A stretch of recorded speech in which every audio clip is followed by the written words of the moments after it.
Muy buenas tardes, te saluda el pastor Miguel Rivas. Estamos contentos de poder estar en esta nueva oportunidad, episodio número 4, en el estudio del libro de Apocalipsis. Me siento muy feliz de poder estar en esta nueva oportunidad frente a ti, donde quiera que te encuentres, tal vez en tu auto, en tu casa, con tu familia. Te deseo lo mejor, te deseo un hermoso día y que puedas tener tiempo, como siempre lo animo, a que puedas tomar la palabra de Dios y puedas alimentarte de ella como cada día. ¿Es necesario que tomemos la palabra de Dios, pastor? Por supuesto. Toda persona que dice amar a Dios debería tomar su palabra y disfrutarla. Siendo así, vamos a iniciar el episodio número 4 y vamos a completar aquella segunda parte de las 7 iglesias. Hoy tal vez veremos 3 y luego en el siguiente episodio veremos también la última iglesia, que es la iglesia de Laodicea.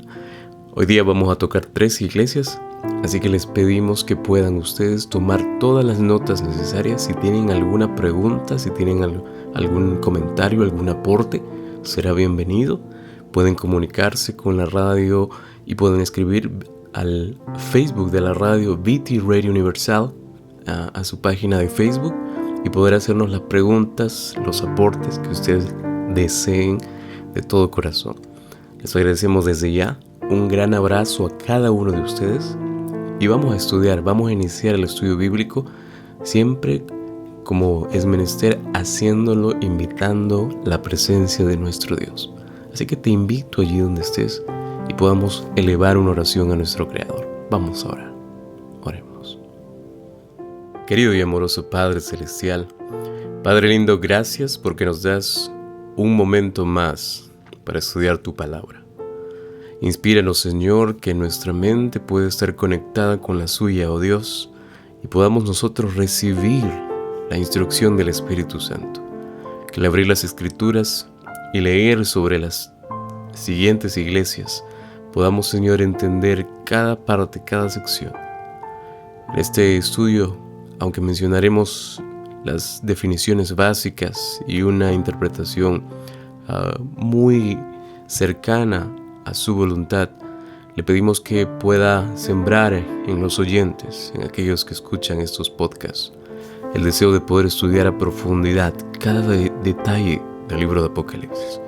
Mi Dios, motívenos a poder tomar su palabra, poder tener tiempo para encontrarnos con usted, para poder prepararnos para aquel momento en el que usted aparecerá en las nubes de los cielos y vendrá por nosotros a recogernos.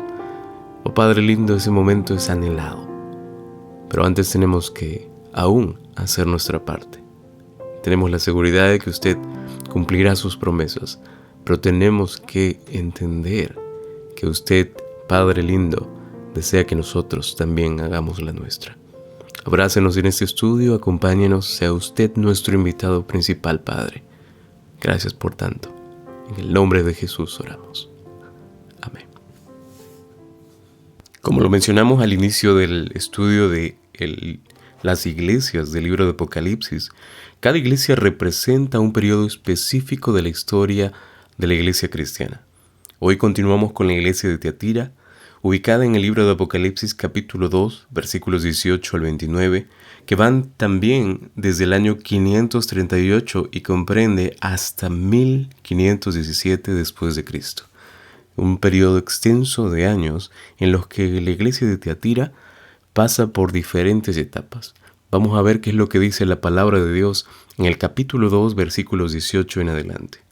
Dice la palabra de Dios de manera literal: y escribe el ángel de la iglesia en Tiatira, el Hijo de Dios, el que tiene ojos como llama de fuego y pies semejantes al bronce bruñido, dice esto: yo conozco tus obras, y amor y fe y servicio, y tu paciencia, y que tus obras postreras son más que las primeras. Luego dice a continuación: pero tengo unas pocas cosas contra ti, que toleras que esa mujer Jezabel, que se dice profetiza, enseñe y seduzca a mis siervos a fornicar y a comer cosas sacrificadas a los ídolos. Verso 21. Y le he dado tiempo para que se arrepienta, pero no quiere arrepentirse de su fornicación. He aquí, yo la arrojo en cama y en gran tribulación a los que con ella adulteran, si no se arrepienten de las obras de ella.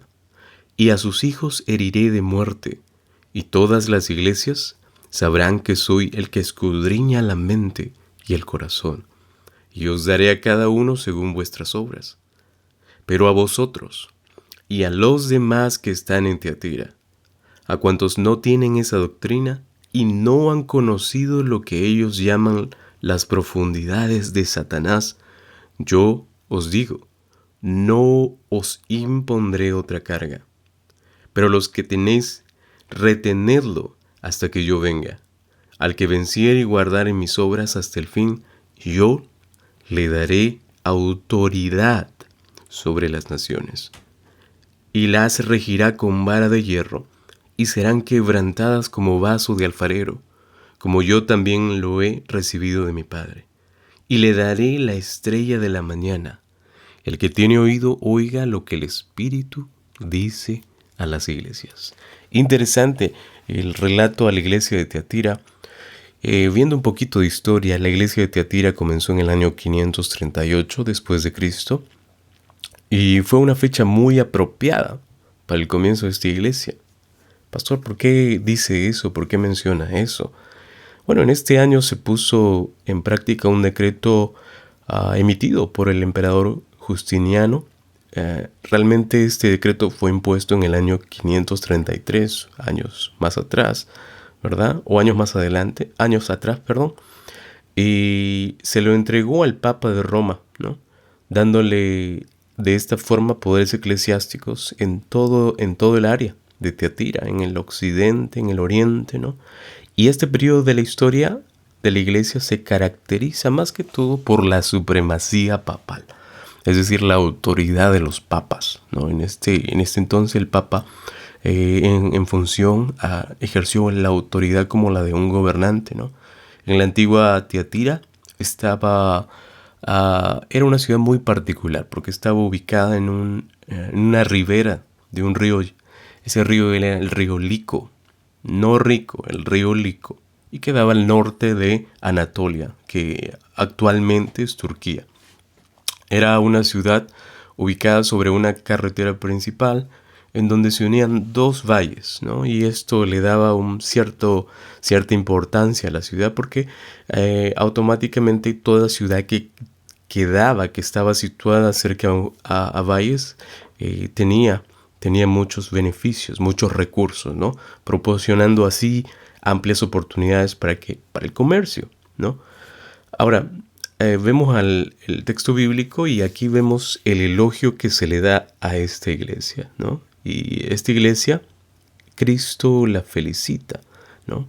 Dice, Cristo felicita a los cristianos de Tiatira. ¿Por qué?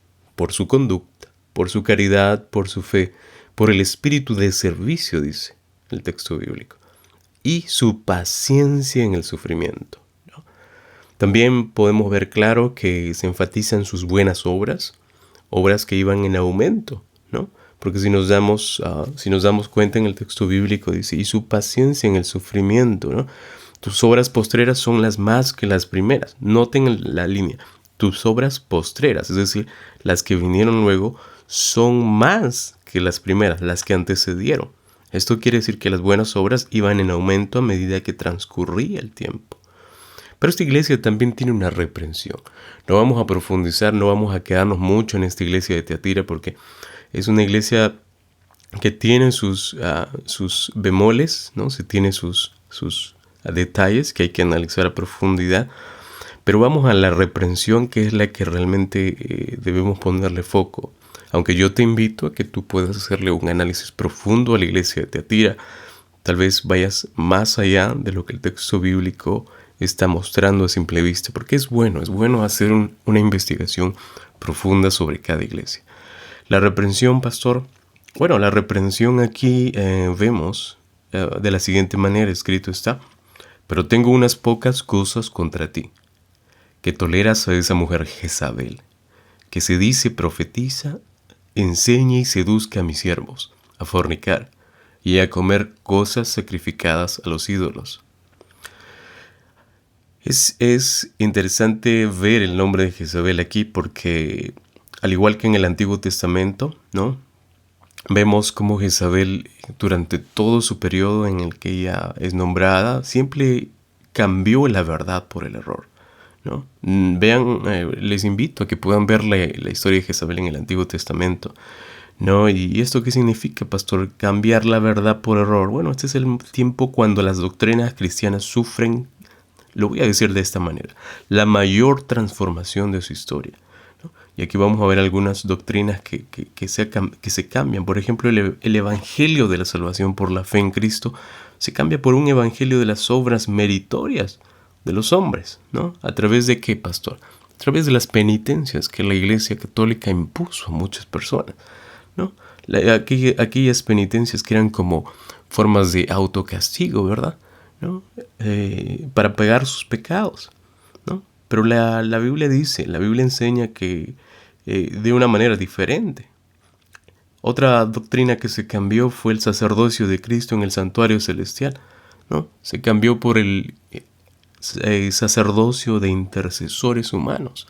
La Biblia nos enseña, queridos, que la única intercesión que puede ser realizada es la de Cristo. No hay ningún hombre que pueda interceder por otro hombre. Solo Cristo puede interceder ante el Padre. Es más, la Escritura es específica.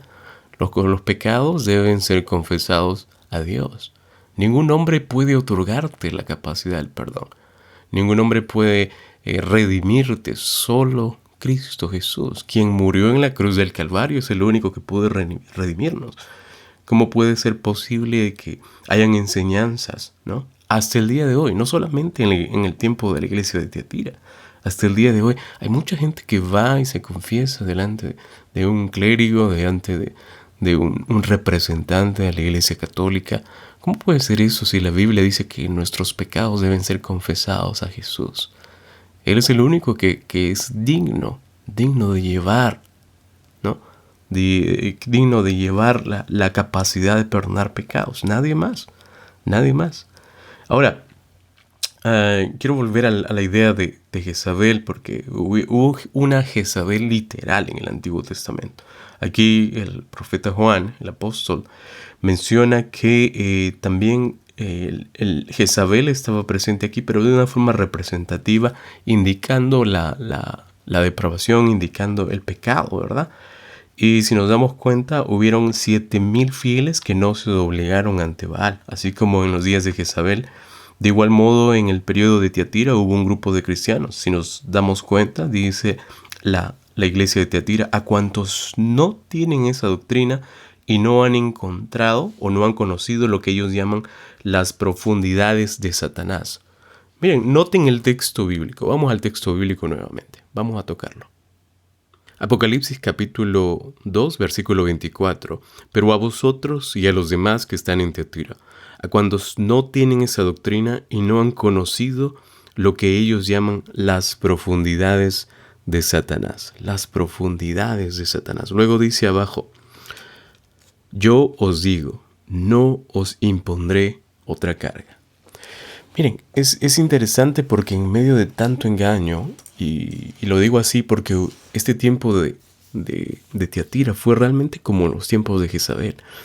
Hubieron personas, hubieron cristianos, hubieron hijos de Dios e hijas de Dios que permanecieron firmes en medio del engaño, firmes o fieles en medio del engaño. Y como en cada tiempo, siempre hay personas que salen o representan a Jesús, representan la lealtad, representan la fidelidad a Jesús, ¿no? Y esto es hermoso porque en medio de tanta contaminación espiritual, en medio de tanta contaminación que afecta a los cristianos actualmente, siempre hay personas muy destacadas, personas muy particulares, que son cristianos fieles, fervorosos, que están sujetos a la palabra de Dios. Aún escrito está que no compran ni venden sus conciencias, ¿no? Ahora, La recompensa, porque este libro también tiene una recompensa, dice a todos los que rehusan. Vamos a leer el texto bíblico. Al que venciere y guardare mis obras hasta el fin, yo le daré autoridad sobre las naciones, ¿no? Jesús de aquí les promete un poder, una amistad, ¿no? Y una gloria que tal vez podríamos decirlo así, sobrepuja todo poder opositor. Imagínate recibir la autoridad de parte del mismo Señor Jesucristo, ¿verdad? Y también luego dice que se menciona aquí una estrella, ¿no? Y esta estrella de la mañana es nada más y nada menos que el Señor Jesucristo, quien haría resplandecer la verdad a través de la reforma iniciada por un personaje allá por los años 1500, y voy a ser muy específico, al año 1517, en donde aquel clérigo agustiniano, este padre de la Reforma, uno de los padres de la Reforma, Martín Lutero, inició allá en Alemania, y que el inicio de este movimiento cambiaría la historia humana. Era un padre agustiniano, un clero agustiniano que se opuso a los dogmas, a las tendencias, a las enseñanzas de la iglesia romana, ¿no? Porque simplemente no le parecieron que vayan en armonía con la escritura, sino por el contrario iban en contra de lo que la Biblia enseñaba, ¿no? Y yo les invito a que ustedes puedan ver un poco más sobre la historia de Martín Lutero, aquel valiente de la Reforma que elaboró 95 tesis, ¿no? Y las puso allá en el convento de Wittenberg, en Alemania. Así que te invito a que puedas investigar sobre este reformador. Y de esta forma vamos a saltar, a la siguiente iglesia, que es la iglesia de Sardis, ubicada en el capítulo 3, versículos 1 al 6. Vamos a saltar a la iglesia de Sardis, capítulo 3, versículos 1 al 6 del libro de Apocalipsis. Vamos a leer el texto bíblico. Capítulo 3, versículo 1. Escribe el ángel de la iglesia en Sardis, el que tiene los 7 espíritus de Dios y las 7 estrellas, dice esto: yo conozco tus obras, que tienes nombre de que vives y estás muerto. Luego dice el verso 2, sé vigilante y afirma las otras cosas que están para morir, porque no he hallado tus obras perfectas delante de Dios. Acuérdate pues de lo que has recibido y oído, y guárdalo, y arrepiéntete, pues si no velas, vendré sobre ti como ladrón, y no sabrás a qué hora vendré por ti. Pero tienes unas pocas personas en Sardis que no han manchado sus vestiduras, y andarán conmigo en vestiduras blancas porque son dignas. Y luego dice finalmente el versículo 5 y 6, el que venciere será vestido de vestiduras blancas, y no borraré su nombre del libro de la vida, y confesaré su nombre delante de mi Padre y delante de sus ángeles. El que tiene oído, oiga lo que el Espíritu dice a las iglesias. Noten la expresión confesaré. El único que puede confesar, el único que puede limpiarnos de todo pecado, y ante quién nosotros debemos confesar, porque dice que Jesús confiesa ante el Padre, así que el único que tenemos que confesar nuestros pecados es ante quién, ante Jesucristo, el único, aquel que murió en la cruz, nuestro héroe principal. La iglesia de Sardis, viendo un poquito de historia, tuvo honor de ser la primera donde se inventaron las monedas en el siglo 7 a.C.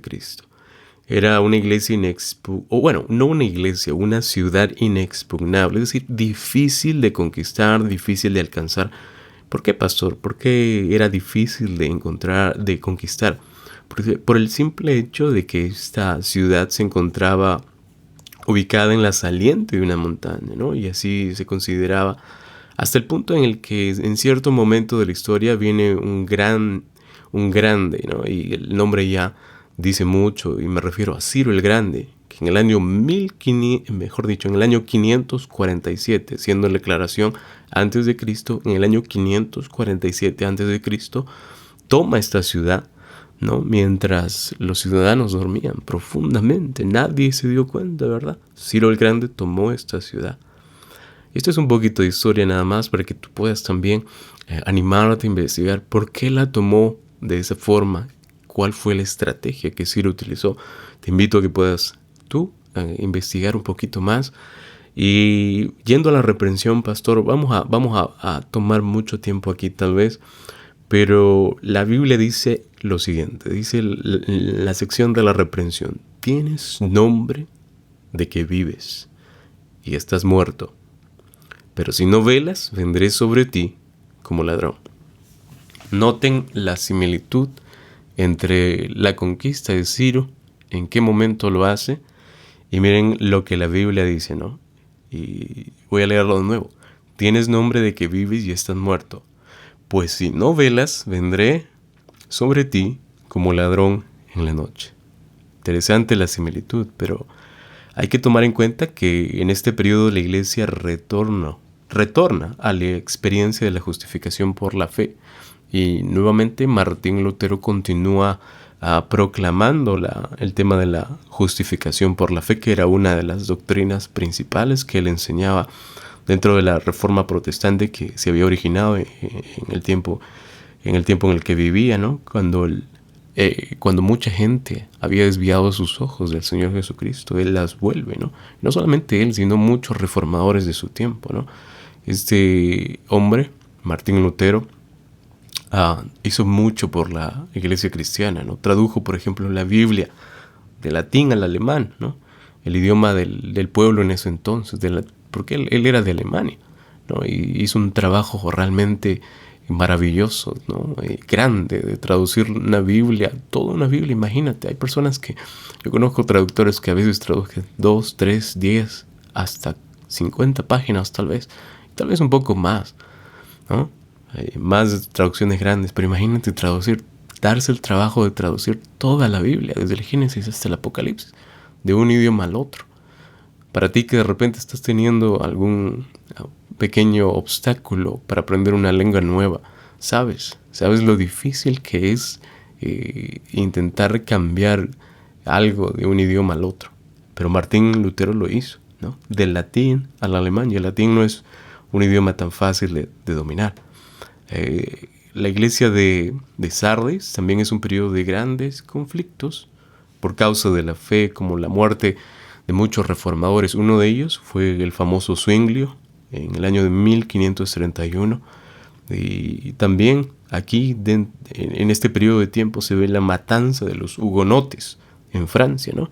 Y pastor, ¿cómo que los hugonotes? Yo nunca he escuchado esa expresión. Bueno, los hugonotes eran un grupo de reformadores franceses, ¿no? Seguidores de la doctrina calvinista, ¿no? De Calvino, ¿no? Del calvinista viene del reformador Calvino, ¿no? Hubo otra mujer también que fue una gran reformadora, que fue María Tudor, que muchos la conocen, escucharon de ella y tal vez leyeron en los libros de historia sobre ella. Solamente a modo de detalle, el tema de los reformadores franceses fue en el año 1572 aproximadamente, ¿no? Y ahora mencionando a María Tudor, que tuvo que luchar contra los protestantes, ¿no? No tuvo que luchar, sino que ella estuvo contra los protestantes desde el año más o menos 553 al año 1558, ¿no? Hubo también en ese tiempo, y recuerdo bien leyéndolo en los libros de la Iglesia Católica, dice la persecución de los puritanos, también de separatistas e independientes, muchos de los cuales tuvieron luego que huir a Norteamérica, ¿no? Porque en este tiempo se les clasificó como padres peregrinos. Estamos hablando por allá los años 1600, 1620. Luego de la muerte tal vez el principal de los reformadores, y me refiero a Martín Lutero, empezaron a morir muchas verdades juntamente con sus seguidores, porque eso es lo que pasa en la mayoría. Cuando una persona se levanta contra la iglesia, contra los dogmas, contra el sistema, automáticamente recibe el rechazo y el oprobio de todos los seguidores, de los que conforman la iglesia perseguidora, ¿verdad? No la iglesia perseguida, sino la iglesia perseguidora, ¿no? Por eso vemos la advertencia de Jesús. Afirma, dice el texto bíblico, afirma las otras cosas que están por morir. Tan solo esa pequeña línea nos trae mucho. Dice, afirma las otras cosas que están para morir. Hay, sin embargo, algo que notar aquí, ¿no? Y es que la iglesia de Sardis, en esta iglesia algunas personas que no han, hay personas que no han manchado sus vestiduras, ¿no? La verdad de la justificación por la fe, establecida por Martín Lutero ya mucho desde antes, aún permanece inmaculada en la vida de algunos cristianos. La justificación por la fe, no hay otra forma. Una vez me preguntaban, pastor, ¿por qué nosotros somos salvos por fe o por gracia? Bueno, nosotros somos salvos por fe, ¿no? Únicamente por fe. Tú no puedes salvar, tú no puedes obtener la salvación si no crees en Jesucristo. Tú tienes que creer en Jesucristo. Tienes que confiar. La palabra creer, la palabra fe, es confiar. En griego, pistis, creer, confiar, ¿verdad? Ahora, viendo un poco de la recompensa de esta iglesia es muy particular, muy única, porque en efecto no era demasiado tarde para los miembros de esta comunidad cristiana. Sardis era una iglesia que tenía fieles. Dice la recompensa dice lo siguiente: el que venciere será vestido de vestiduras blancas, y no borraré su nombre del libro de la vida. En otras palabras, si ustedes se dan cuenta, dice que quieren levantarse de una condición caída en la que se encuentran, porque es necesario, como cada uno de nosotros, cuando estamos caídos tenemos que levantarnos, tenemos que volver a Jesús, ¿no? ¿Para qué? ¿Para qué, pastor, volver a Jesús? Porque el Señor Jesús es el único que puede vivificar, revivir nuestra condición espiritual. No hay nadie más. Por nosotros mismos no podemos, amados, no podemos mejorar nuestra condición espiritual. Solo aquel que es espiritual, solo aquel que murió en la cruz nuevamente, puede vivificar nuestra condición espiritual a través de una experiencia, voy a decirlo así, de reavivamiento, ¿no? De resurrección. Y solo Jesús promete volver a concedernos esas vestiduras de justicia que el libro de Apocalipsis menciona, ¿no? Además, quiero agregar que Él no borra nuestros nombres del libro de la vida, sino que los confiesa, según la recompensa. Dice allí, los confiesa delante de su Padre y delante de los santos ángeles, que son suyos, refiriéndose o haciendo mención al gran juicio que se lleva en el santuario celestial. Un juicio que vamos a mencionar luegamente, vamos a mencionar aquí dentro de este estudio de esta iglesia. Algo para ir terminando ya, solamente quiero mencionar que hay dos tipos de justicias, ¿no? Y refiriéndonos a Martín Lutero, que él mencionó mucho, hizo mucho énfasis sobre la justificación por la fe. En algún momento tendremos la oportunidad tal vez de revisar el tema de la justicia imputada y la justicia impartida. Son dos tipos de justicia que tenemos que aclarar de repente más adelante. Si tú estás interesado, podemos tocarlo muy a profundidad. Solo tienes que hacer tu comentario o tal vez dejar un mensaje en la radio para poder tocar este tema que tal vez a muchos les interesa. Vamos a saltar de esta forma a la iglesia de Filadelfia. La iglesia de Filadelfia va desde el año 1750 al año 1844. Como les dijimos al principio y nuevamente haciéndoles recordar que cada iglesia del libro de Apocalipsis representa un periodo específico de la historia, ¿no? Vamos a leer el capítulo 3 del libro de Apocalipsis, versículos 7 al 13. Capítulo 3, versículos 7 al 13. Vamos a tomar nuestras Biblias y vamos a leer este segmento.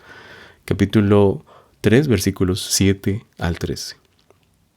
Escribe al ángel de la iglesia de Filadelfia. Esto dice el santo, el verdadero, el que tiene la llave de David, el que abre y ninguno cierra, y cierra y ninguno abre.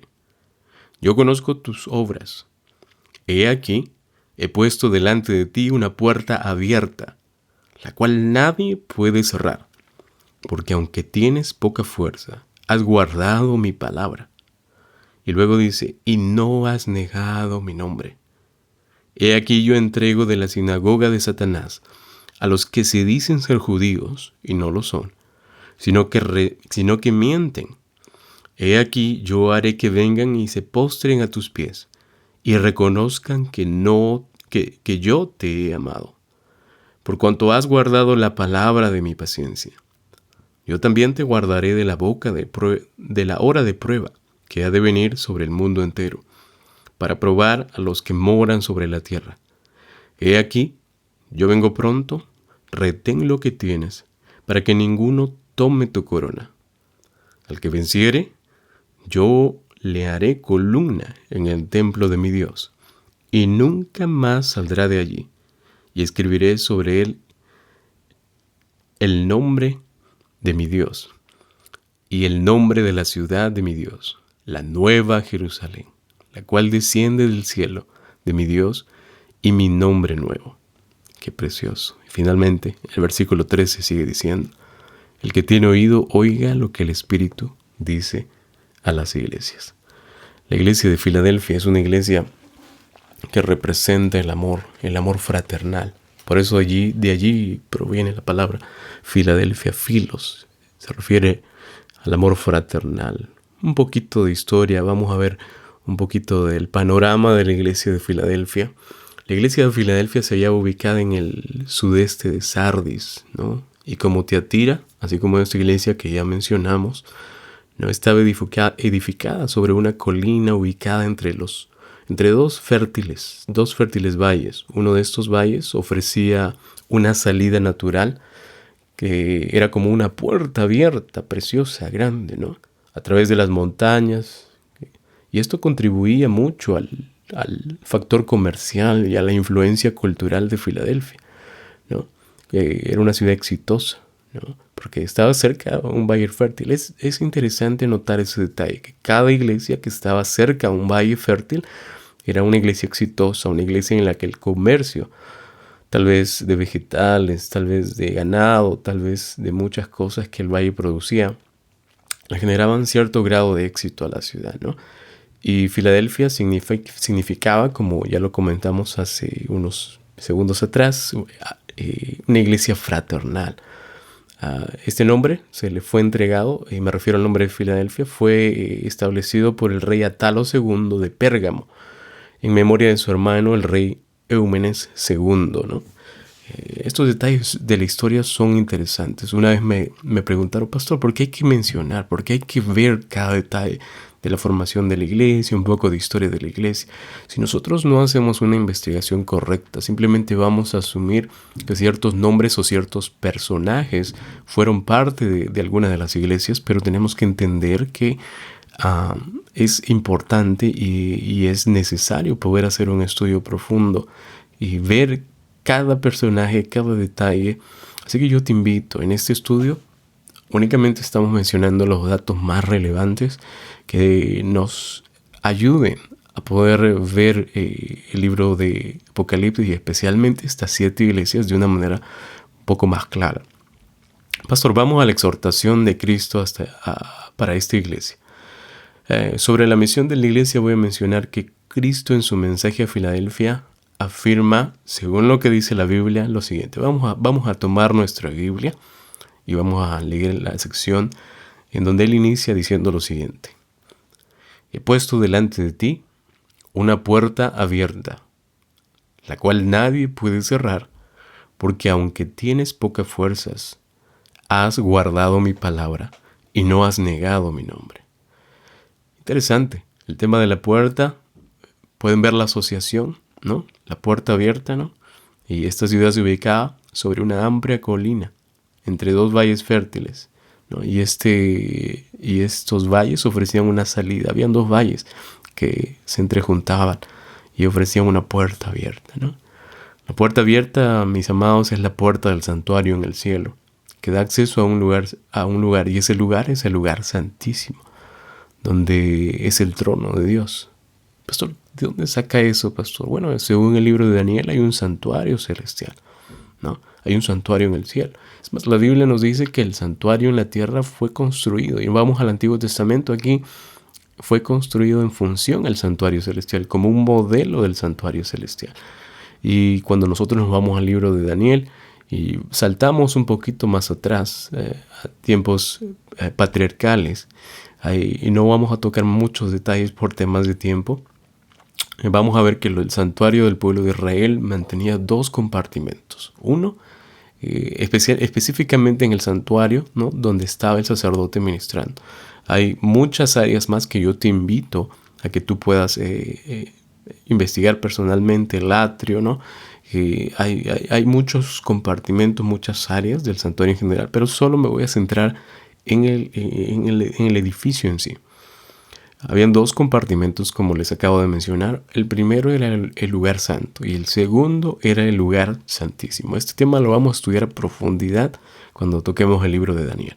Y si de repente tienes alguna pregunta, alguna duda, alguna curiosidad, estás invitado a hacer tus preguntas nuevamente a la radio, al Facebook de la radio, y con mucho gusto la tocaremos en el siguiente episodio de este podcast. Muy bien, entonces, esta puerta abierta significaba la puerta en el santuario celestial, ¿no?, que da acceso al lugar santísimo donde está el trono de Dios. Cuando nosotros nos vamos al libro de Daniel, nos damos cuenta que en el trono de Dios se encontraba en el lugar santísimo, porque eso lo relata el profeta Daniel, ¿no? Y esta puerta sería abierta. ¿Sería abierta para qué? Para evangelizar. Pastor, usted mencionó al inicio que esta iglesia va desde el año 1750 al año 1844. Correcto. Desde el año 1750 hasta el año 1844. Y este año de 1844 tiene una importancia muy marcada para el cristianismo. Muy marcada. Porque fue a partir de este año que, según la profecía, y lo vamos a estudiar porque son profecías muy amplias en la Santa Biblia, y está dentro del periodo comprendido de las 2300 tardes y mañanas, y para no confundirlos más, es un periodo profético que se encuentra en el libro de Daniel, ¿no? Este año 1844 está comprendido dentro de estos 2300 años, ¿no? Así que, siendo así, nos damos cuenta, según el periodo de tiempo de cada profecía, que aquí inicia en este año un juicio, el juicio divino, el juicio de Dios, ¿no? Y en este año inicia la advertencia también. Bueno, aunque la advertencia de Dios, que es la evangelización, que es la predicación, en otras palabras, vino desde muchos años antes, atrás, advirtiendo al mundo acerca del inicio del gran juicio, ¿no?, del gran juicio de Dios, que por cierto se desarrolla en sus tres niveles: el juicio investigador, el juicio premilenial y el juicio ejecutivo, ¿no? Que lo vamos a ver, son temas interesantes, realmente interesantes, en donde vemos que hay muchas personas interesadas, y si de repente tú también estás interesado, te invitamos a que puedas requerir toda esta información de tu servidor aquí o en la radio. Puedes comunicarte en la radio y nuevamente darte toda esta información. Aquí solo estamos mencionando tópicos que tal vez pueden servirnos a poder iniciar un estudio bíblico. Ahora, en este periodo también la iglesia, y vamos a notarlo así, tuvo que luchar contra enemigos internos. Cuando nos vamos al texto bíblico, nos damos cuenta que hay una sección, una línea en donde dice: los que se dicen ser judíos y no lo son, sino que mienten.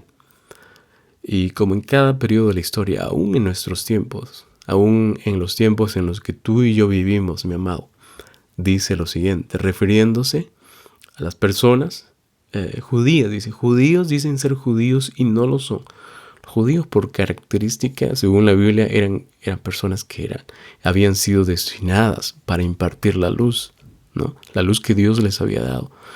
La Biblia en el libro de Romanos capítulo 3 dice: ¿qué ventaja pues tiene el judío? Y luego, si ustedes siguen leyendo, dice que les fue entregada la luz, la palabra de Dios. Es decir, el judío tenía que ser un ejemplo al mundo. Pero el texto bíblico aquí de Apocalipsis a la iglesia de Filadelfia dice: dicen ser judíos y no lo son, sino que mienten, ¿no? Y fácilmente nos damos cuenta que decían ser cristianos sin serlo. En otras palabras, y de manera muy directa, eran personas hipócritas que conformaban, y por eso lo dice así, la sinagoga de Satanás, ¿no? Como en el mismo periodo de la iglesia de Esmirna, ¿no? Lo mismo. Siempre van a haber tipos de personas que dicen ser cristianos de palabra, tienen a veces hasta la etiqueta de cristianos. Pero una cosa es ser cristiano práctico, de acción, en la vida real. Y otra cosa es ser un cristiano a conciencia, un cristiano real. Pastor, ¿cuál es la promesa de Cristo para esta iglesia? Bueno, vamos al texto bíblico. Dice, yo también te guardaré de la hora de la prueba, que ha de venir sobre el mundo entero. Esta prueba, en otras palabras, se refiere a la gran tribulación mencionada por el profeta Daniel, ¿no? Y si nos vamos al libro de Daniel, capítulo 12, versículo 1, vamos a notar ahí un texto bíblico que les invito a que lo busquen también, Daniel capítulo 12, versículo 1. Y este fue un tiempo de angustia, cual no ha habido y no habrá después. Ocurrirán muchas cosas al término de la oportunidad. Yo le digo el tiempo de la oportunidad porque, mis amados, y hay algo que hay que considerar aquí y es muy vital. Dios está esperando a que nosotros vayamos a Él. El Creador está esperando a que nosotros le elijamos en cada decisión de nuestra vida. Y hay un tiempo determinado que el Señor tiene en la agenda celestial. Este tiempo está acabando, este tiempo va a terminar en algún momento, porque Dios tiene que limpiar. Dios quiere hacer esa purificación de este mundo. Dios no quiere que el pecado continúe generando destrucción, generando muerte. Si nosotros nos vamos al relato de la creación, cuando Dios creó este mundo, lo creó perfecto, salió de sus manos perfecto, sin ningún tipo de mal ni pecado. La muerte no existía. Actualmente tú, muchas personas, yo, estamos sufriendo por muchos seres amados que están muriendo por enfermedades. Hay mucha depravación en este mundo. La inmoralidad está aumentando. Hay muchas personas que dicen, no, pero el mundo está mejorando si nos damos cuenta. Mis amados, no hay peor mentira de aquel que intenta tapar el sol con un dedo. Este mundo no está yendo a una mejora. Este mundo está yendo poco a poco, empeorando. Este mundo está yendo en declive, ¿no? En descenso. Y ustedes se van a dar cuenta por lo que les digo. Miren solamente a su alrededor al mundo, todo lo que está pasando. Guerras, pandemias, enfermedades, violencia, robos, inmoralidad, corrupción. El mundo no está mejorando, hermanos. Mi amigo, mi amiga que me escuchas, el mundo no está mejorando. Hay una apariencia de mejora. Abran los ojos y verán con claridad lo que está a la luz de la Biblia pasando en este mundo. Pastor, entonces, ¿esta iglesia tiene exhortación? Sí, acabamos de leerlo, los que dicen ser judíos y no lo son. Cristianos que siempre los van a ver en todos los tiempos. Cristianos hipócritas. Pero también hablamos de esa oportunidad, de ese tiempo de gracia. Poquito antes de que el Señor Jesucristo venga, yo tengo que decirlo muy claro. Poquito antes de que el Señor Jesús aparezca en las nubes de los cielos, hay aún una oportunidad permanente. No voy a utilizar la palabra permanente, voy a corregirme aquí. Hay una oportunidad hasta cierto tiempo. Pero luego de ese tiempo el Señor simplemente ya no cerrará una puerta, esa puerta de la oportunidad que todos tuvieron, ¿no? Que todos tuvieron. Yo recuerdo bien cuando leí ese texto bíblico en el que la Biblia me menciona que el Señor Jesús vendrá, ¿no? Y no tardará. Pero ese no tardará implica que Él viene por algo. Y ese algo es su pueblo. Eres tú, tal vez soy yo. Son muchos fieles que lo amaron, que lo aceptaron. Y yo les voy a decir algo en esta tarde. Solo la relación que hayamos mantenido con Cristo podrá darnos la seguridad de aquella seguridad en la hora de la prueba final. Es decir, solo la conexión que hayamos tenido con Jesús nos permitirá resistir la hora de la prueba final. Todos estamos llamados a acercarnos a Él. El Señor nos invita a todos. El Señor no rechaza a nadie. El que rechaza es la persona. Quien rechaza a Jesús somos nosotros, los seres humanos. El Señor está allí con los brazos extendidos, dispuesto a abrazarnos. A ti, a mí. Tal vez que en algún momento lo hemos rechazado. Y a modo solamente de invitación. El Señor Jesús aún tiene sus brazos extendidos para que tú vayas. Si tú de repente piensas que viviste una vida terrible, de pecado, de cosas malas, de repente piensas en tu mentecita que ya no tienes oportunidad de salvación porque hiciste mucho mal en este mundo, déjame decirte, mi amado, mi amada, que todos tenemos la oportunidad de salvación. Aún hay tiempo. Aún que hayas cometido el peor pecado, confiésalo delante de Dios. Y no solamente lo confieses, sino abandona esa vida de pecado. Y tendrás la oportunidad de que Jesús te abrace, te estreche entre sus brazos y te diga: hijo, hija, gracias por haberme elegido. Bienvenidos, benditos de mi Padre, les dirá. Pastor, ¿hay alguna gran promesa aquí? Por supuesto, ¿no? Vamos a leer la Biblia. Dice: al que venciere, yo lo haré columna en el templo de mi Dios, y escribiré sobre él el nombre de mi Dios y el nombre de la ciudad de mi Dios. Qué preciosa promesa, ¿no? En otras palabras, la promesa significa, ¿qué cosa, pastor? El vencedor va a ocupar un lugar permanente, ¿no? Dice allí: y yo le haré columna. Dice, una columna cuando es plantada, cuando es puesta y se establece, ¿no? Y no por un tiempo, ¿no?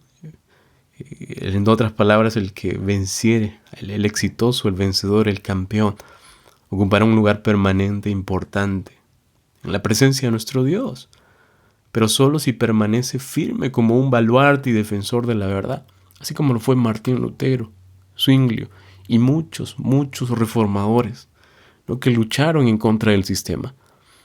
No estoy queriendo promover una sublevación contra el sistema, para nada. Pero algo que tenemos que tener en cuenta es que todo ser humano debe regirse en función a principios. Y esos principios deben ser practicados, no solo principios que estén en un papel y que digan: no, yo tengo principios en mi vida. Esos principios se tienen que practicar en cada instante, se tienen que aplicar en cada instante de nuestra vida, ¿no? Por eso que solo aquellos que estén firmes como baluartes y defensores de la verdad, así como lo fue Martín Lutero, serán los que recibirán la recompensa. Aquella recompensa dice: al que venciere, yo lo haré columna del templo de mi Dios, y escribiré sobre él el nombre de mi Dios, el nombre de la ciudad de mi Dios. ¡Qué precioso! Pastor, ¿qué significa el nombre de Dios? Bueno, el nombre de Dios significa que recibirán la huella y una forma de impresión permanente del carácter de Dios. La imagen de Dios va a ser, mis amados, plenamente restaurada en todos aquellos que sean baluartes y defensores de la verdad. Y me refiero a la verdad de la palabra de Dios. Como les dije hace un momento, no intento construir un movimiento. Lo único que intento es que todos nosotros entendamos que nosotros tenemos que respetar la palabra de Dios y estar de parte de Dios si lo decimos así. Si tú dices no estar de parte de Dios, pues no estarás de parte de Dios. Pero aquellos que estén de parte de Dios tienen que demostrarlo por precepto y por ejemplo, ¿no? Entonces, el nombre de Dios significa que tendremos la huella de Dios permanente. Es decir, el carácter de Dios, la imagen de Dios será restaurada plenamente en nosotros. Y me incluyo porque estamos allí. Todos estamos en esa lucha. Es una lucha constante, una lucha diaria poder elegir a Dios. Es una lucha constante poder iniciar el día con una oración. Es una lucha constante poder estudiar la palabra de Dios, tomarse el tiempo. Porque saben, en este tiempo final, coincidentemente o irónicamente, voy a decirlo así, lo que menos tenemos es tiempo para Dios. Eso es lo más triste. Tenemos tiempo para muchas cosas, pero no tenemos tiempo para Dios. O decimos por lo menos tener no tiempo suficiente para Dios. Te invito a que puedas cambiar esa mentalidad. Te invito a que puedas reflexionar. Te invito, por favor, en el nombre de Jesús, que puedas dedicarle tiempo a Dios. Esa invitación no solamente yo la hago, la hace el Señor Jesucristo. Voy a ir cerrando con lo siguiente. La imagen de Dios tiene que ser recreada en nosotros, plenamente restaurada, ¿no? Y me llama la atención la sección final de la línea que leímos sobre esta iglesia. Y el nombre de la ciudad de mi Dios. Dice que todos ellos llevarán el nombre de la ciudad de su Dios, ¿no? ¿Y esto qué indica, pastor? Simplemente indica que seremos ciudadanos de aquella ciudad la nueva Jerusalén. Hoy tendremos derecho a vivir en ella. Pero no derecho porque nosotros lo hemos ganado, sino derecho porque hemos aceptado al Señor Jesucristo, quien venció. El único que tiene acceso a esa ciudad es el Señor Jesucristo. Pero a través de Él, por su intermedio, por su intercesión, tú y yo tenemos acceso a esa ciudad de Jerusalén, una ciudad hermosa que está preparada para nosotros. Aquellos que lo acepten, aquellos que hoy le digan: Padre, te acepto en mi corazón. No importa lo que el sistema diga, no importa lo que la iglesia de Roma diga. Amo tu palabra. He aprendido a seguir los principios de tu palabra, y toda cosa que vaya en contra de tu palabra, por favor, quítala de mi camino. Mis amados, les insto, les animo a que puedan tomar la Biblia y a estudiarla con oración, conscientemente, escudriñarla, porque la Biblia dice que aquel que escudriña la palabra de Dios encontrará sabiduría. Me llama mucho la atención que el texto bíblico menciona allí que seremos transformados a la imagen de Dios, y solamente como una idea final. El libro de 1 Corintios capítulo 15, versículo 53 en adelante, menciona que esto mortal se vestirá de inmortalidad. Y es necesario que esto que tenemos aún en nuestra naturaleza pecaminosa, en nuestra naturaleza caída, que es el pecado, tiene que ser depurado. Qué precioso, ¿verdad? Mis amados, estas han sido las 3 iglesias completantes de las 7 iglesias. Tenemos hasta ahorita 6 iglesias estudiadas. El siguiente episodio únicamente nos dedicaremos a enseñar sobre la iglesia de Laodicea, que es una iglesia que tiene un periodo de tiempo también. Hoy te invito a que puedas tomar tu Biblia y con oración a estudiarla, porque el Rey de Reyes viene pronto. Y aún tienes tiempo de poder entrar en ese espacio en el que Jesús quiere que tú te encuentres con Él. Que Dios te bendiga, es el deseo de mi corazón. Gracias por permanecer junto a nosotros a través de estos podcasts. Así que comparte el link, porque cuando lo compartes, compartes esperanza. Vamos a orar. Amado Padre, gracias, Señor, porque nos das tu palabra en medio de tiempos caóticos, en medio de tiempos difíciles, en los que el mundo sufre, Padre, pero tú siempre estás allí. Y como en cada periodo de la historia, te mostraste, Padre, siempre interviniendo a través de tu palabra. Mi Dios, anímanos a poder permanecer fieles aún en tiempos difíciles. Agradecemos el estudio de esta hora, y que puedas tú, Padre, ser el único que nos pueda conceder el perdón, que pueda ser el sacrificio de Jesús, el que tengamos en mente en todo momento, y entender que Él es nuestro único intercesor. También ayúdanos a entender de que el tiempo está corto, que tu venida está muy cerca, y que aún hay tiempo para podernos arrepentir de los pecados. Mi Dios, límpianos de todo mal, que podamos, Señor, fortalecer esa conexión contigo, Padre, a través de la oración y el estudio de la Biblia. Alcanza a cada oyente, abrázalo y permite, Padre, que ellos puedan tener esa oportunidad de salvación hasta el momento indicado en el que tú decidas cerrar la puerta de la gracia y limpiar todo este mundo de maldad. Mi Dios, te amamos con todo nuestro corazón y agradecemos por esta hora. En el nombre de Jesús. Amén.